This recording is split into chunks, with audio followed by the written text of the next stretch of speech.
There's so much reaction since INEC today released the list of candidates for the November 6 poll.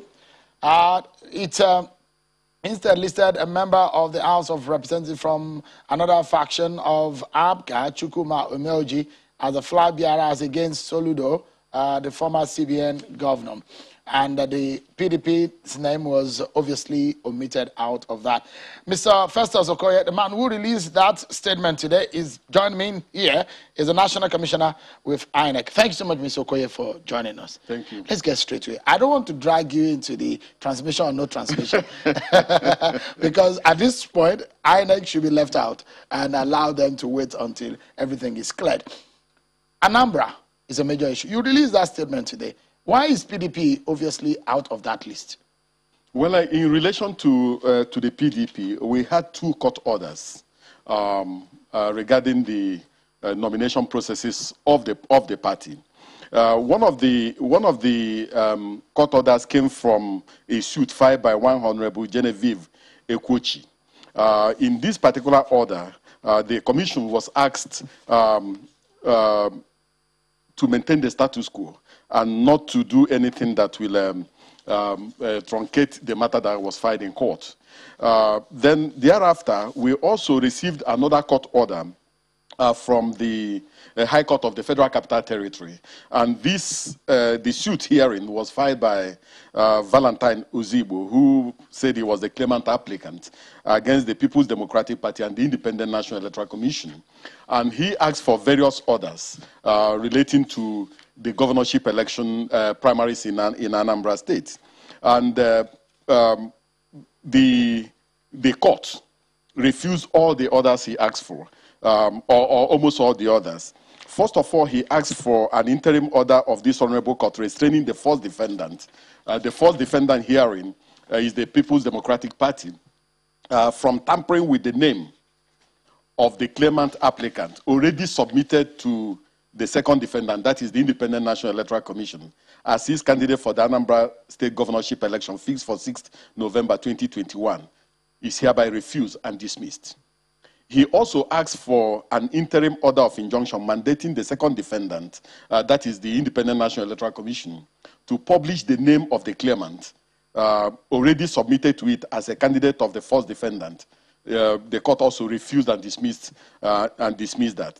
But the court granted an accelerated hearing of the motion. So in relation to the PDP, we acted on the basis of the court order that asked us to maintain the status quo. And the status quo in this case was the fact that we received the names of the governorship candidate and deputy governorship candidate. But the court asked us not to proceed, not to publish, and therefore we did not publish the name of any candidate. So which candidate did you receive? Because I know by the Constitution and the Electoral Act, it mandates INEC to relate to the National Working Committee of the party in relation to the governorship primary. So which one did you receive? Who did you relate with?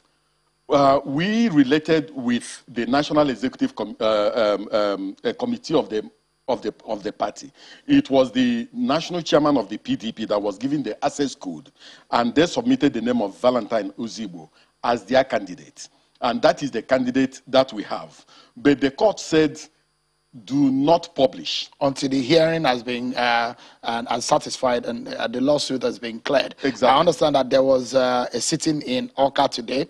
There was another court order that we received. We receive as much court orders as you receive. Trust me. The interesting thing is that there is the Chris Uba faction and there is the NWC faction of the party in Anambra State as we speak. So which of the primaries did you monitor?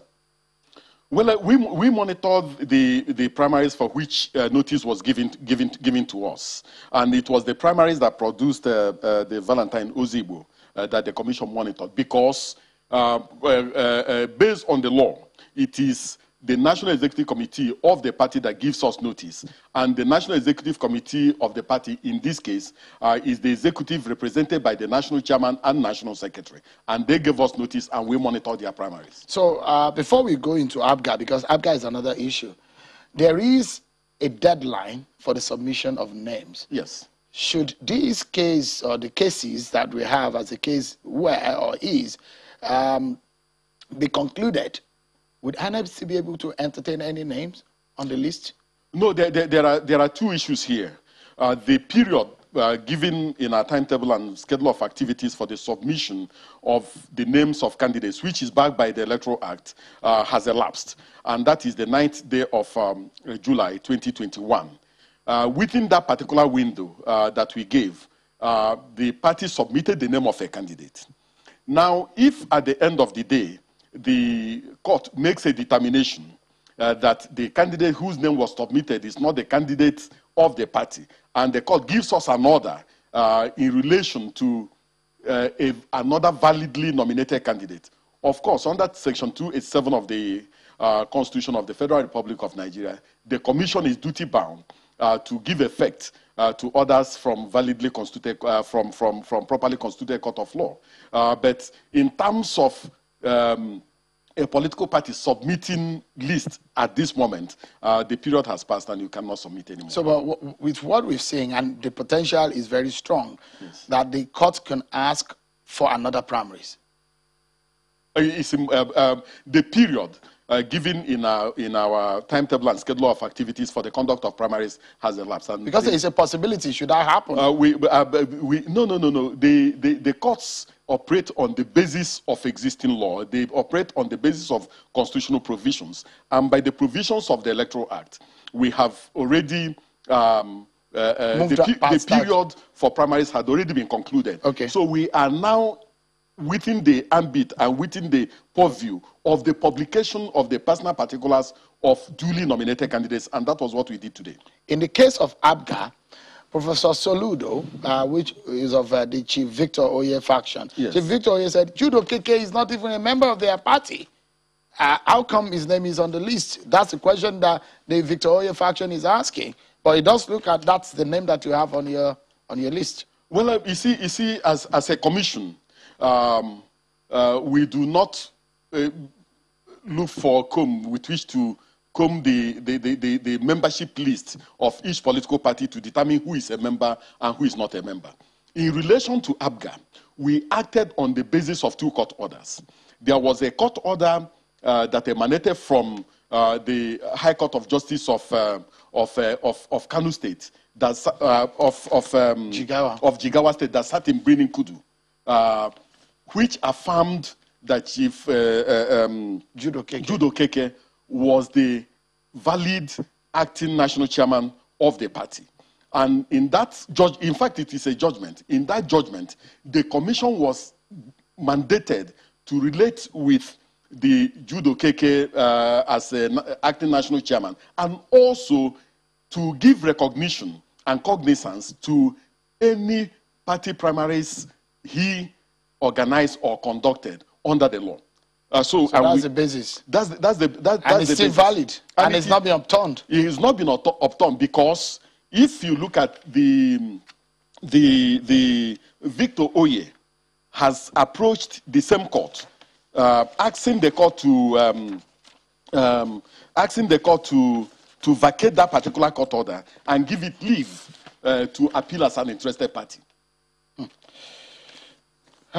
Interesting times. Yeah, so as far as this commission is concerned, we have a constitutional responsibility to obey court orders. We are not going to get into the fray. If a court order comes tomorrow saying the candidate that we have published his or her name is not the valid candidate, and another candidate's name is given by virtue of the judgment of a court or by virtue of a court order, we will definitely comply. Thank you so much. Thank you. Mr. Festus Okoye, sometimes I just imagine what you guys go through at INEC. I can't equate it with the kind of job that we have. We are under pressure and intensity every time of the day. But thank you so much for clearing the air and giving us insight into what you're doing and the reasons behind the list that you gave today. Thank you so much indeed. Yeah. Well, you've heard Mr. Festus Okoye, National Commissioner of INEC, on that list. We look forward to what's happening on the list ahead of the November 6th election. But that's how we close the show tonight. Many thanks for watching, everyone. Till I see you again on Sunday. Thank you so much for watching. I'm Shion Kimale. Bye-bye.